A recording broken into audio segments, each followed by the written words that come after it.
dance was actually to celebrate a forthcoming marriage for one of the soldiers, and the dance imitates the wedding ceremony.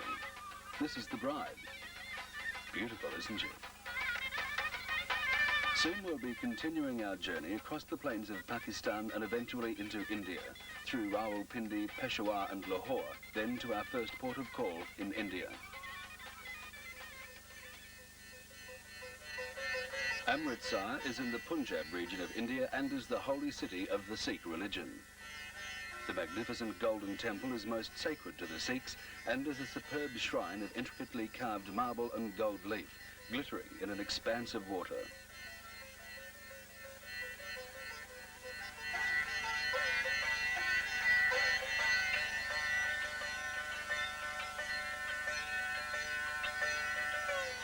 We have now entered the third major cultural change of our trip, the steaming masses of India, the ever-strong Hindu faith with all its different sects.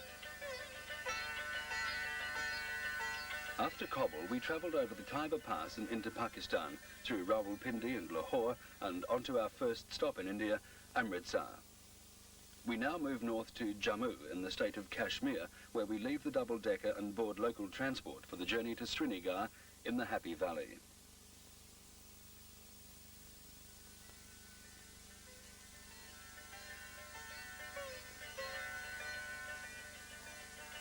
Kashmir is perhaps the most scenic spot in India.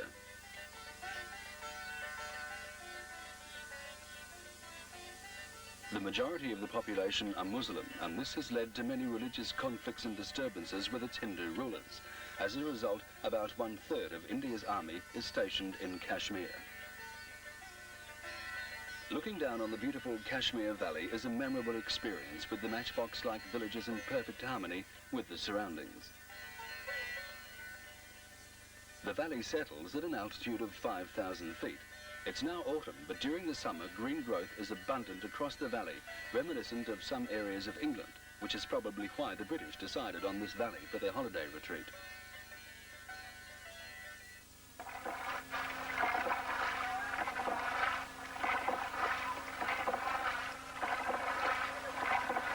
In Srinagar, the capital, we stay in Victorian houseboats on Lake Dal, where top deck pay the basic costs.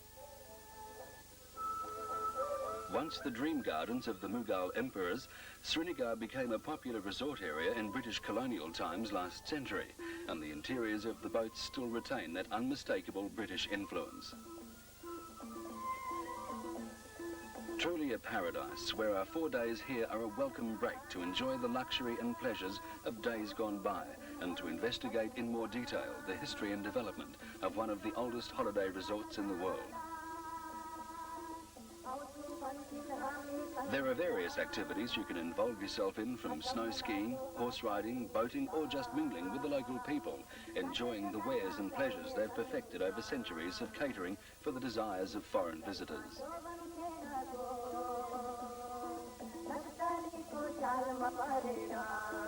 The hand-woven Kashmiri carpets are world famous, with wide selections available, while paper mache products and intricate wood carvings are other local industries. This craftsman has been working on this piece for nearly a year. Goods are ferried across the lake on these sharas or canoes, and traders come right up to your floating verandas to negotiate business. It's certainly a very relaxed and interesting lifestyle. Servants are even provided in the houseboats to look after your every whim and desire. An interesting concept, I must admit. At the snap of fingers, the shop comes to you, not you go to the shop.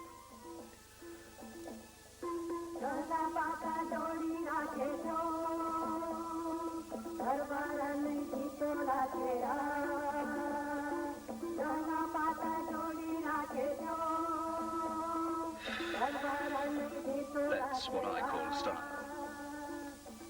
An authentic Kashmiri banquet and dancing evening can be arranged by the courier. The meal usually consists of some form of curried meat and rice.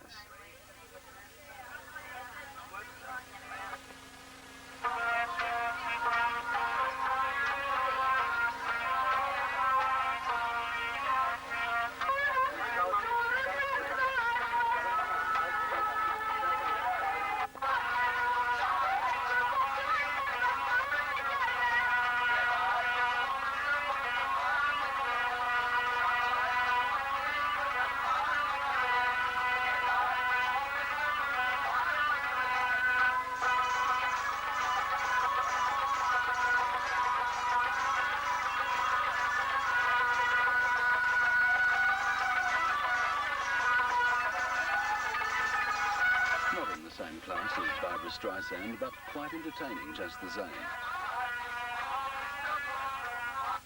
As our time in Srinagar comes to an end, we say goodbye to our house servant and commence the journey back to the bus. Truly one of the highlights of our trip, and one you shall never forget.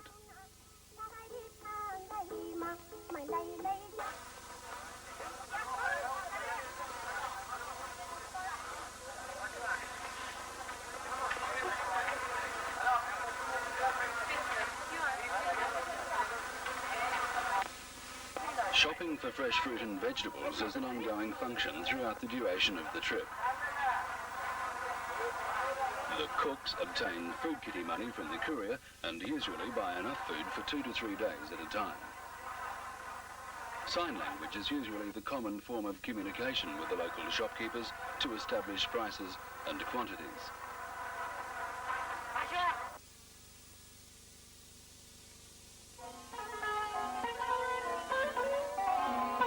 New Delhi, the capital of the largest democracy in the world. India has a population of 630 million, a majority of them Hindus, speaking a language of over 850 dialects. The spacious design of New Delhi, laid out by the British in the 1920s, contrasts greatly to the streets and slums in the old part of the city. Standing here in Connaught Square, it's difficult to relate this scene to the countless millions of Indians which we so readily identify with, yet just half a mile from here, those impressions will be more than fulfilled. Driving on Indian roads can be a harrowing experience at the best of times. Just ask your top deck driver.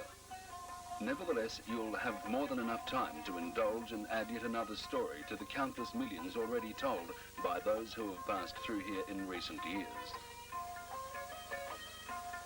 Another legacy of British colonial days is the gentleman's game of cricket.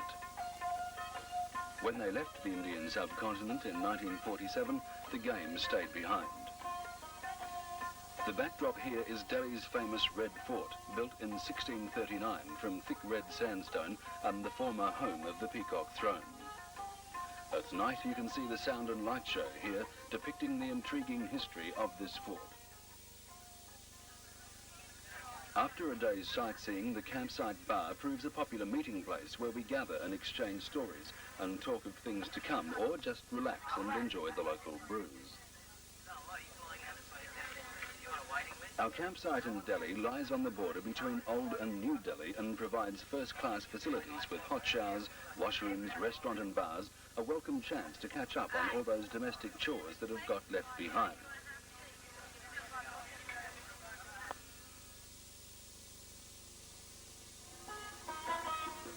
As you can imagine, orange and white double-deckers are really fair sights in Indian country towns and usually attract a fair bit of attention.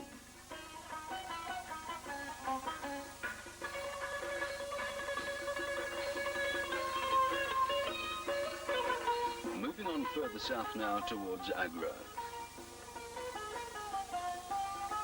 Early morning starts overcome normal congestions on the roads, while during the day playing cards is another advantage of this self-contained style of travel.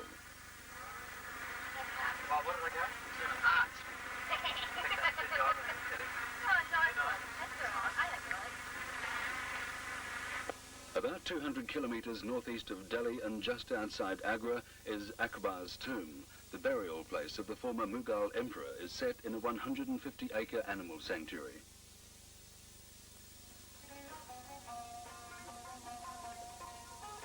In the distance here we capture our first glimpse of India's famous Taj Mahal. The Taj Mahal was built by Emperor Shah Jahan in the early 17th century as a mausoleum for Queen Mumtaz Mahal, who died giving birth to her 14th child. Viewed from such close quarters, it becomes a sight greater than your expectations.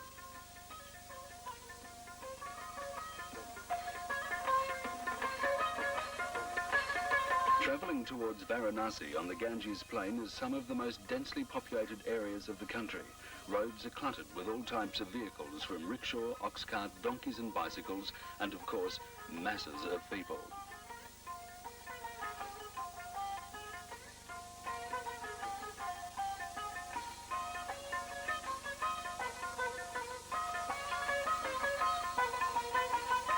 In Varanasi, or Benares as it used to be called, the Hindus can be seen praying at their houses of worship. The smell of burning oil and incense pervades continuously throughout the temples. The architecture and design of these temples is an interest all of its own. The intricate craftsmanship involved and the glow of the red sandstone blocks so popular in this area on buildings of such majestic importance.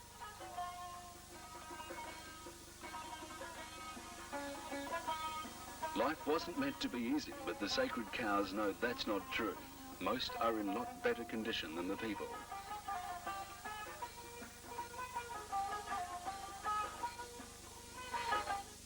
Of rupees, the snake charmers can turn on a convincing show for the interested tourists.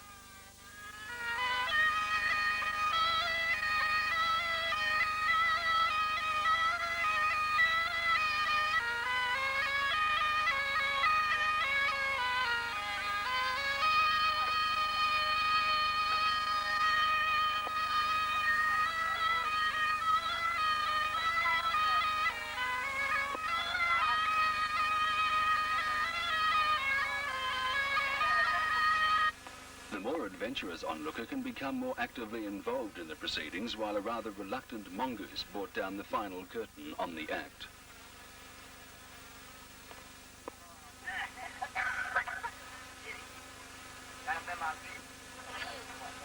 Come on, mongoose. Here's my photo.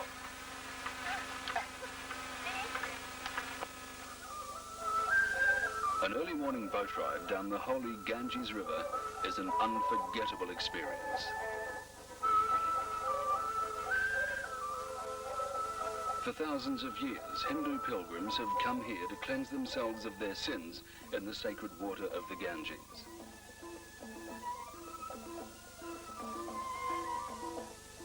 Every Hindu wishes to be cremated here, and the funeral pyres can be seen on the water's edge. The remains of the bodies are thrown in the river.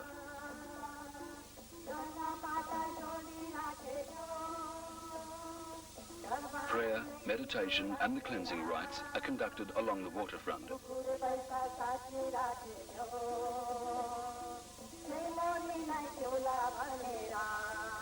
And of course the sacred cow, most fortunate of all Indian animals. It may not have any sins to cleanse, but a bit of a cool-off in the water from the hot Indian sun is more to their liking.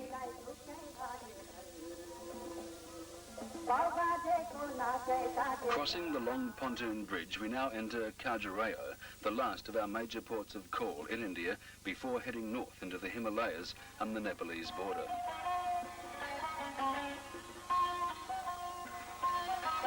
A now relatively deserted Indian city where we visit the temples famous for their erotic carvings and sample the last of true Indian curries.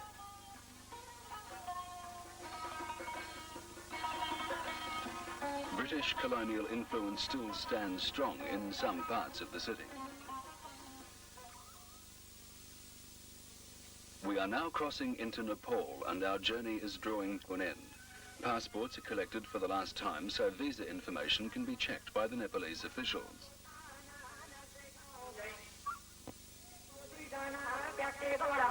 Border crossings involve a lot of red tape and can be very time-consuming. Passengers are expected to take this in the right spirit.